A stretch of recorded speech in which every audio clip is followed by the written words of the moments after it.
Good morning बच्चों। आज हम कक्षा 8वीं विषय सामाजिक विज्ञान हम लोग पढ़ रहे थे इतिहास। ठीक है, इतिहास में हम लोग पढ़ रहे थे अध्याय 1 जो अभी तक कंप्लीट नहीं हुआ है। भाग 3 हो चुका है इसका, है ना। आए थे हम यहाँ, ठीक है। देखते हैं यहाँ पे कि सामाजिक प्रभाव कैसे पड़ा। तो व्यापारियों से संबंधित अनेक व्यवसायों, है ना, की वृद्धि के फलस्वरूप, है ना, अनेक व्यवसाय बढ़ने लग गए, वृद्धियाँ ने बढ़ना। ठीक है, फलस्वरूप क्या हुआ, समाज में बैंकर, दलाल, लिपिक, हिसाब लिखने वाले जैसे व्यवसायिकों का एक वर्ग अस्तित्व में आया, जिसे क्या क्या मध्यम वर्ग कहा जाता था, है ना। बीच का वर्ग, मध्यम मतलब होता है बीच, ठीक है, बीच का वर्ग उसको कहा जाता है। तो कुशल कारीगर, है ना, अच्छे कारीगर और निर्माता भी इस समुदाय में क्या करते गए, जुड़ते गए। और यह वर्ग रूढ़ियों और परंपराओं के बंधन में जकड़ा हुआ नहीं था, है ना। रूढ़ी मतलब पुराने परंपरावादी उसमें नहीं था, है ना, उसमें जकड़ा हुआ नहीं था, उसके ऊपर नहीं आते थे। तो यह वर्ग क्या था, नवीन बातों को जानने के लिए उत्सुक था, नए नए बातें जानने के लोग की ज़्यादा उत्सुकता थी। इस तरह मध्यम वर्ग आधुनिक सामाजिक व्यवस्था की रीढ़ बन गया। ठीक है, दूसरा इसमें है राजनीतिक प्रभाव क्या पड़ा। तो व्यापार वृद्धि का प्रभाव यूरोप के राजनीतिक क्षेत्र पर भी पड़ा। व्यापारी वर्ग ने अपने ही हित के लिए क्या किया, राज सत्ता का समर्थन किया, है ना। अपने ही हित के लिए, अपना हित देखने के लिए उन्होंने क्या किया, राज सत्ता जो है उसका उन्होंने समर्थन किया। तो व्यापारियों को देश की संपन्नता का आधार मानकर शासकों ने भी व्यापारियों को हर संभव सहायता प्रदान की। इससे देश में क्या हुआ, व्यापारी वर्ग को महत्व और प्रतिष्ठा प्राप्त होने लगी, है ना। महत्व भी उनको देने लगे, उनकी प्रतिष्ठा प्राप्त होने लग गई। व्यापारी वर्ग की बढ़ती प्रतिष्ठा के साथ ही यूरोप में सामंतवाद का क्या हुआ, पतन भी आरंभ हुआ और एक नई व्यवस्था जिसे पूंजीवाद कहते हैं अस्तित्व में आने लगा। पूंजीवाद भी अस्तित्व में आने लग गए थे और यही आधुनिक युग की प्रमुख विशेषता थी, यही आधुनिक युग की विशेषता बन गई थी। इसने क्या किया, पूंजीपति और मध्यम वर्ग के अलावा तीसरे और बहुसंख्यक श्रमिक वर्ग को जन्म दिया, है ना। पूंजीपति और मध्यम वर्ग के अलावा क्या किया उन्होंने, श्रमिक वर्ग को भी जन्म दिया था, है। श्रम करने वाले लोग भी यहाँ पे अब जन्म लेने लग गए थे। पूंजीपति उत्पादन हेतु आवश्यक कच्चा माल के साथ कारखानों में क्या करते थे, मशीनों से तैयार होने वाली वस्तुओं के मालिक थे, जिनका मुख्य उद्देश्य था मुनाफा कमाना। क्या था, जिनका मुख्य उद्देश्य क्या था, मुनाफा कमाना। वस्तुओं की बिक्री पर भी उन्हीं का नियंत्रण था और श्रमिक लोग वस्तुओं का उत्पादन करते थे और पूंजीपतियों से क्या करते थे, वेतन प्राप्त करते थे। अब क्या था, अब व्यापारिक समुदाय ने क्या किया था, उत्पादन प्रणाली में सुधार किया। जो उत्पादन कार्य थे उसमें उन्होंने सुधार करना शुरू किया, है ना, ताकि कम समय में क्या हो, ज़्यादा वस्तुएं तैयार की जा सकती, है ना, समय कम मिले और माल ज़्यादा तैयार हो सके। तो पहले कारीगर अपने सामान्य औजारों से अपने घरों में क्या करते थे, अपने घरों में अपने परिवार के सदस्यों की मदद से काम करते थे, है ना। पहले क्या करते थे, सामान्य घर था, जो एकदम गरीब घर के थे वो लोग अपने घर के लोगों से मदद लेकर काम करते थे। तो उन्हें आवश्यक कच्चा माल व्यापारियों से प्राप्त होता था, परंतु यह धीमी घरेलू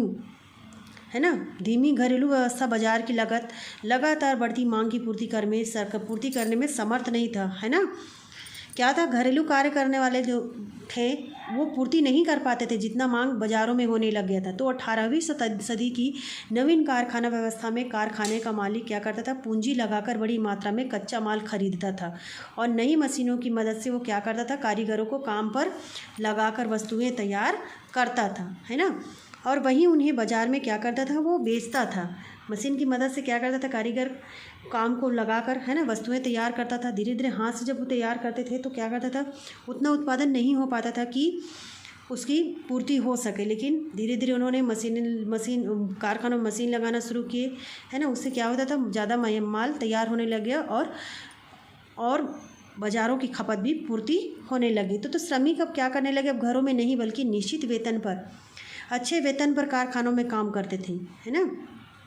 तो सबसे पहले क्या किया, इंग्लैंड में इस नई व्यवस्था का उदय हुआ और मशीनों का उपयोग भी सबसे पहले इंग्लैंड में हुआ। सूत कताई की मशीन, नए किस्म के करघों और भाप की शक्ति से चलने वाले इंजन के आविष्कार के कारण क्या हुआ था, इंग्लैंड में जो सूती कपड़ों के उत्पादन में खूब वृद्धि हुई थी, है ना। इंग्लैंड में क्या हुआ था, जो सूती कपड़े का उत्पादन करे थे उसमें खूब वृद्धि हुई और मानवीय श्रम अथवा पशु बल से चलने वाली मशीनें अब भाप की शक्ति से चलने वाली मशीनें बनी। पहले उसको मनुष्य चलाता था, मनुष्य के बाद फिर पशु चलाते थे, है ना। अब दोनों ना चलाकर क्या कहते हैं, भाप से चलता था मशीन। और भाप की शक्ति से पानी के जहाज़ों को तेज़ गति से चलाना संभव हुआ और यातायात आसान हुआ।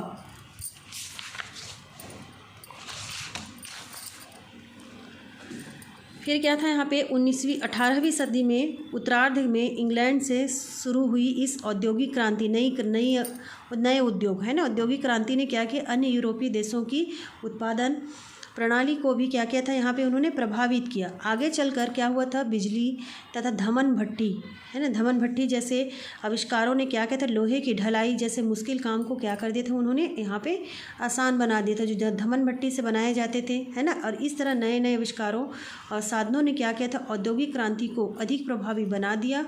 तेज़ गति से कम समय में ज़्यादा उत्पादन की क्षमता उनको क्या होने लगी यहाँ पे प्राप्त कर यूरोपीय देश अपने उद्योगों के लिए क्या करने लगे, कच्चा माल की प्राप्ति के लिए दूसरे देशों की ओर उन्मुख हुई, है ना। अब कच्चा माल के लिए दूसरे देश जाने लग गए, दूसरे देश की ओर उन्होंने अपना मुख करना शुरू कर दिया। कच्चे माल लेकर आते थे और यहाँ कर उसको बनाते थे। तो उपनिवेशों की यहाँ की फिर क्या हुआ था, स्थापना हुई थी। तो यूरोपीय लोगों ने क्या किया था, सर्वप्रथम अमेरिका महाद्वीप के संपन्न प्रदेशों को क्या किया था, हस्तगत किया और वहाँ अपने उपनिवेश के क्या किए, स्थापित किए। स्पेन ने क्या किया था, मुख्यतः दक्षिणी तथा मध्य अमेरिका में अपनी सत्ता स्थापित की। इंग्लैंड ने उत्तरी अमेरिका में, है ना, अटलांटिक महासागरों के तटवर्ती भागों में अपने उपनिवेश बसाए और दक्षिण पूर्व एशिया में इंडोनेशिया पर डचों ने, भारत पर सर्वप्रथम पुर्तगालियों ने, तदनंतर अंग्रेजों, डचों एवं फ्रांसीसियों ने कब्जा जमाया तथा आगे चलकर अफ्रीका और ऑस्ट्रेलिया में भी यूरोपवासियों ने अपने उपनिवेश स्थापित किए। और अपने उद्योगों के लिए अधिकाधिक कच्चा माल प्राप्त करने के लिए उन्होंने क्या किया था, वहाँ भी उपनिवेशों पर मनमाने प्रतिबंध लगाने लगे। अब वहाँ पे उपनिवेश थे जो उनका माल लाने ले जाने का कार्य करते थे, है ना, उन पर क्या करने लगे, मनमाने प्रतिबंध लगा दिए गए और उनकी कच्चे माल से अपने उद्योगों को चलाया और अपने तैयार माल को भी वापस उन्हीं देशों में ऊँची कीमतों पर बेचा। इस प्रकार उन्होंने क्या किया था, उपनिवेशों के मूल निवासियों का दमन करके, है ना, उनका विरोध करके, है ना, अत्यधिक आर्थिक शोषण किया। यहाँ देख रहे हैं यूरोप में औद्योगिक क्रांति क्षेत्र का दृश्य, जहाँ भी भट्टी है, भट्टी से धुएं निकल रही है ना।